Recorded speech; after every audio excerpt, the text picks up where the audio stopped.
All right, guys, today we're gonna be scanning this Porsche valve cover by hand with the markers all over it. We haven't done too many videos where we show markers on the part, but it really makes a huge difference for just speed of scanning and ease of scanning. So I'm gonna show you the HX on the laser mode to get that awesome accuracy, and you'll see just how fast and easy it really can be to scan these parts.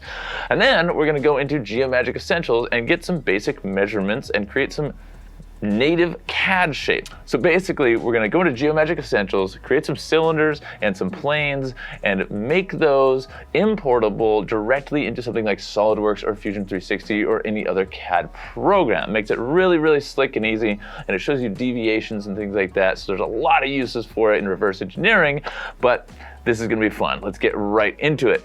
Also, if you haven't seen it already, we got a video coming out on this part, which is another automotive part that we actually printed on our 22 IDEX out of a high temperature CF nylon. We do 3D printing, 3D scanning, all kinds of stuff. Make sure you subscribe so you see that one and everything else we do here at Vision Miner. So let's get right into it. We're gonna use this bad puppy right here today, the Einscan HX. This is a blue light and blue laser 3D scanner. And it's available at visionminer.com/scanners. Lots of cool stuff with this one. It's got full color, you've got structured light, you've got the laser mode.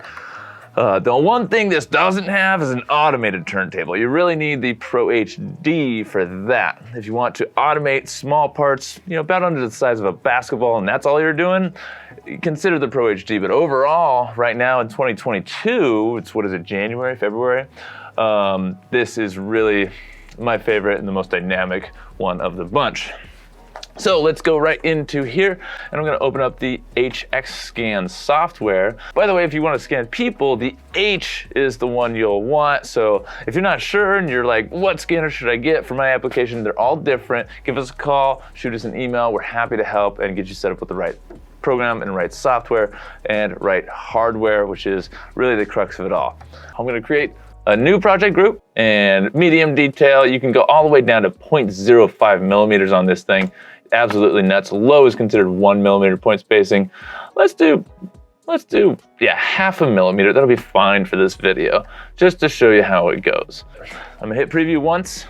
I'm just gonna hold this in my hand. I'm gonna point it at it, and you see those lasers coming out. And you can see we're picking up data, so I'm just gonna hit the button again, and we're gonna start scanning. You'll notice it is picking up my hand and things in the background. That really does not matter, as you'll see in a moment, how quickly and easily it is to get rid of that extra data. Okay, let's get some of this end here. The markers are gonna make this a breeze to align multiple angles. Whoop.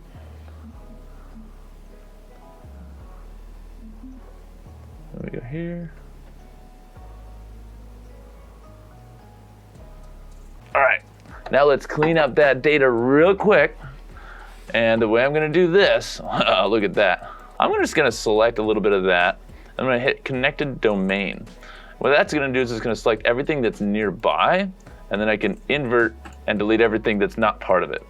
So I'm also gonna select that and delete it. Don't know why I didn't get rid of that.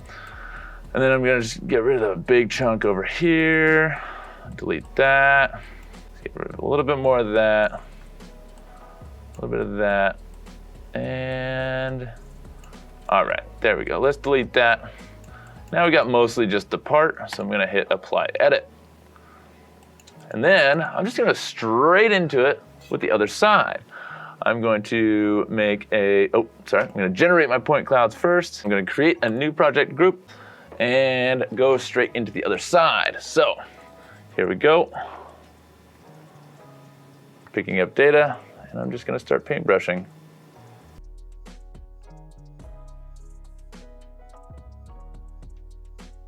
We're gonna have to call this video like super rapid scan, handheld scan or something like that. I mean, because this is not something you normally do, just holding a part like this. But because we have the markers on top of it, it makes it really easy to just get all this data. Okay, enough data. I'm just gonna hit pause on that. And then if I ever need to, I can scan it on a flat surface and just go around it. So if my fingers get in the way or something like that, great. But let's see what we can do for this example. So I'm gonna do the connected domain again, just to make it easy. I select it, connected domain, okay, and then invert, delete, and then I'm gonna go select that, go back to my lasso. Let's actually do this. Let me use that straight edge. And go right. I'm just gonna try and trace this real nice. There we go. Good enough for me. Delete. And go over here. Delete that. Get rid of those fingers.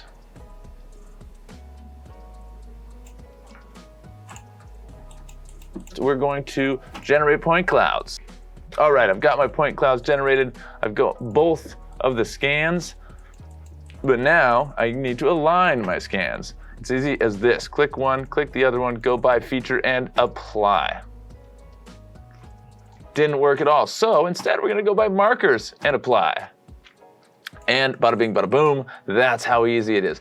This is why having markers on your actual part is super handy. It makes the alignment process a no-brainer. Like it's really hard to screw up having different markers all around the edge of the part and having the software try to align them. You saw how the features didn't really automatically get it. I could easily do manual point picking and have it align it that way, but the markers make it an absolute breeze.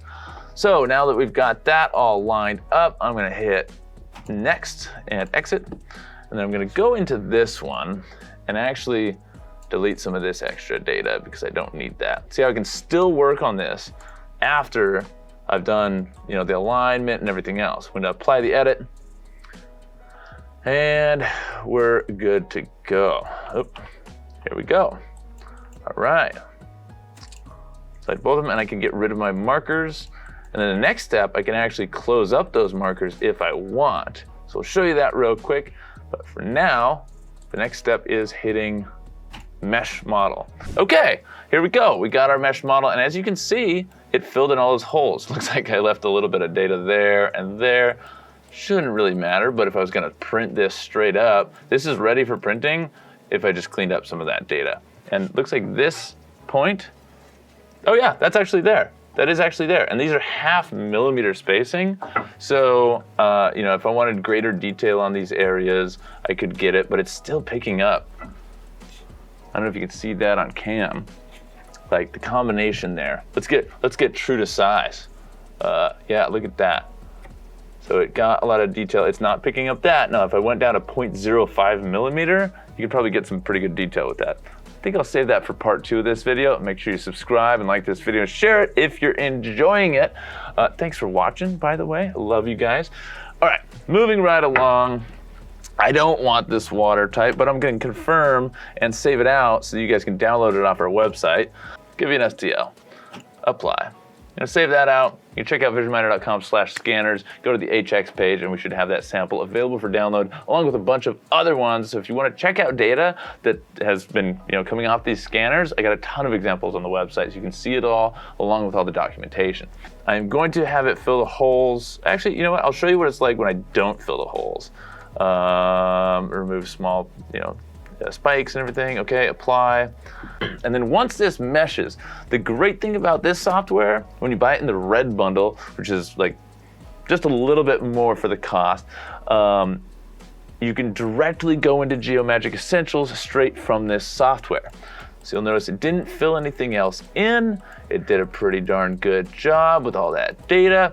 I think the water type mode actually was what made it do that, those extra little dinghies, those dingleberries we saw in the last one. We got a little, yeah, so I think it just tried to fill in some of these areas, and whatever settings it was doing made some extra stuff. You know what, let's fill a hole. All right, let me click that one. That's filled. Okay, that's filled. Okay, that's filled. All right, confirm.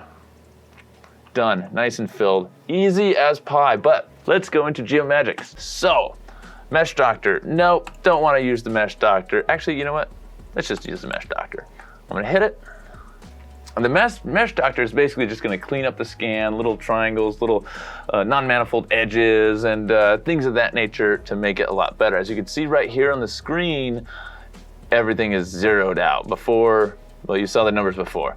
So hit OK, done with that. Now, what I can really do in here, what's extra cool about this is, and let me unselect that, I can figure out the centers of these holes, the diameters of these holes, and create native cylinders and shapes and all sorts of different things. So I'm going to go into the model mode up here in the left. So I'm going to go into here and I am going to use increase angle selection tool as here on the right, as you can see, and I'm going to select inside the hole and drag up a little bit until it's selecting.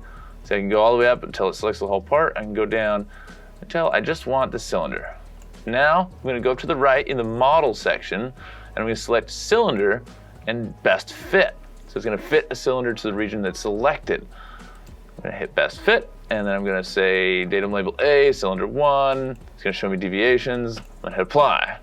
And boom, it gives me a cylinder.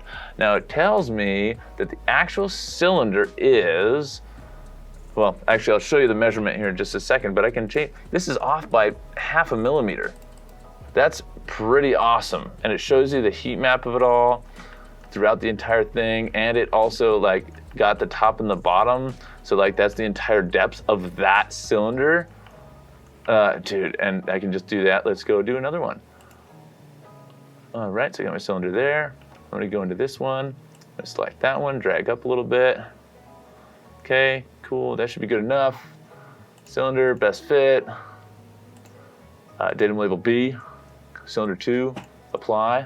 Great, got another one. Fantastic. Look at that. Oh, that's just wonderful. I love it. All right, let's hit OK. All right, so I got a couple cylinders in there. Now, if I wanted to get the centers, I could do that. And it all shows up right here in the model manager, scan, features, cylinder A and cylinder B. All right, so you hit properties, and then that'll show you all sorts of different numbers here. The height, it's a 20.7 millimeter.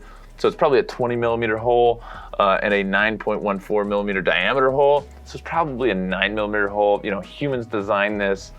It's probably just 9 millimeters unless it was done in imperial units or freedom units, as they say. And so, yeah, freaking awesome, amazing stuff. Now let's do some planes, because why not? So this crease angle selection tool is really cool because I can take this and I can just click this plane and I can go up, up, up, up. Oh yeah, look at that. And I'm getting, oh, okay, there we go. So it looks like there's enough deviation, or maybe it's just missing some data right there to where I'd have to, oh yeah, so it cuts off there. So I can just click over here and then get this whole area too. Boom. Okay. And it looks like that goes down a little bit, so I'm not gonna select that part, but I can go here and I can go plane. And there's a lot of options up here. If you look at this, plane offset, parallel through point, perpendicular through point, perpendicular to axis, all kinds of stuff you can do. I'm just gonna do best fit because it's easy. Datum label C, plane 1, deviations, boom. Now remember, we scanned this at 0.5 millimeter point distance. So if I was down at 0.05, obviously it's gonna be a little bit closer, but that matches a deviation of 0.5 millimeters. And you can see, I mean, boom, right there, did a darn good job. So let's see here. Keep in mind, I'm not an expert CAD guy. I do a lot of 3D printing, 3D scanning, and all sorts of other stuff. But just, I mean, this is incredible how quickly you're able to get all this stuff, and then you can export directly to your favorite CAD program. Whatever that is, you can export this as a step. In fact, an export, apply, okay. Now I'm gonna go save. And I can do a wrap file, I can do an IGES file or a step file, and that's going to export all these different datas. So that's gonna export all these different datas.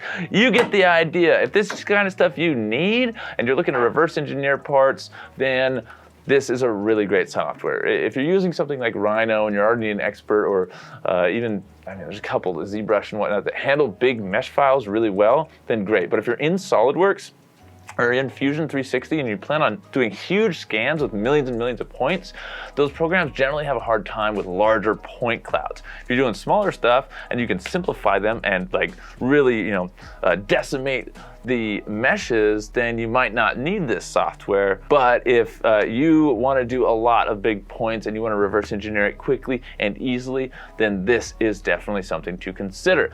Please let me know your questions down in the comments below. I'm sure there's a ton of things that I left out or that you want to see or you want to see more. If you saw any tools you'd like me to do specific videos on, we read every single comment. We really value your input. Also, let me know, shoot us an email, give us a call if you got questions. Which scanner is right for you?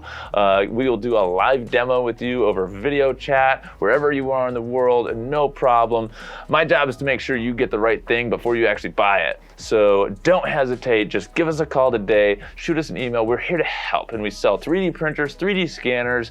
We're getting into SLS, FDM, FFF, all kinds of stuff related to additive manufacturing and digitalization. So that's really all I got today. So leave a comment down below, even if it's just something funny. Anyway, thank you so much for watching. Have a positive rest of your day. Hit that subscribe button, and I'll see you on the next video.